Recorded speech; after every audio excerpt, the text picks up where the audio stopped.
Assalamualaikum warahmatullahi wabarakatuh. Halo semuanya, perkenalkan nama saya Isni Yulia dengan nomor induk mahasiswa 857503638. Di sini saya akan mempraktikkan dengan mata kuliah praktikum IPA di SD. Dengan modul 7 optik, kegiatan praktikum 1 sifat cahaya yang berjudul percobaan pemantulan cahaya. Tujuan praktikum ini adalah menjelaskan sifat-sifat cahaya, menjelaskan sifat-sifat bayangan oleh cermin, menjelaskan sifat-sifat bayangan oleh lensa, memantulkan fokus cermin cekung, menentukan fokus cermin cembung.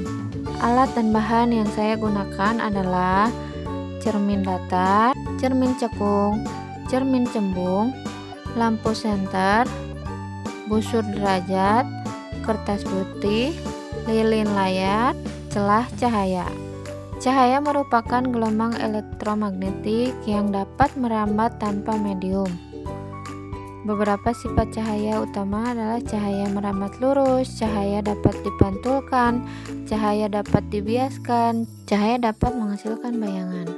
Untuk prosedur percobaan, di sini saya akan untuk melakukan percobaan pemantulan cahaya pada cermin datar. Untuk yang pertama, susunlah lampu senter dan celah cahaya di depan cermin datar. Nyalakanlah lampu senter dan amati dengan baik jalannya berkas cahaya pada saat sebelum dan sesudah mengenai cermin datar. Gambarkanlah jalannya berkas sinar tersebut sehingga tampak sudut datang dan sudut pantulnya. Ukurlah besar sudut datang dan besar sudut pantul tersebut menggunakan busur derajat. Hasil menunjukkan besar sudut yang dihasilkan adalah 30 derajat. Jadi dapat disimpulkan sudut datang sama dengan sudut pantul sesuai dengan hukum pemantulan. Kemudian letakkan atau nyalakan sebuah lilin di depan cermin dan amati bayangannya. Catatlah bagaimana sifat-sifat bayangan yang dibentuk oleh cermin datar tersebut. Hasil bayangan pada cermin datar bersifat maya, tegak, dan sama besar dengan bendanya.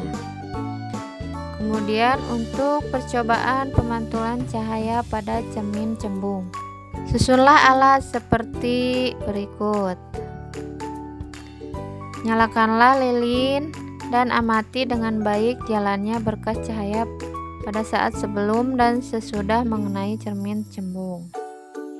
Gambarkanlah jalannya berkas sinar sehingga nampak sudut datang dan sudut pantulnya serta bayangan yang terbentuk.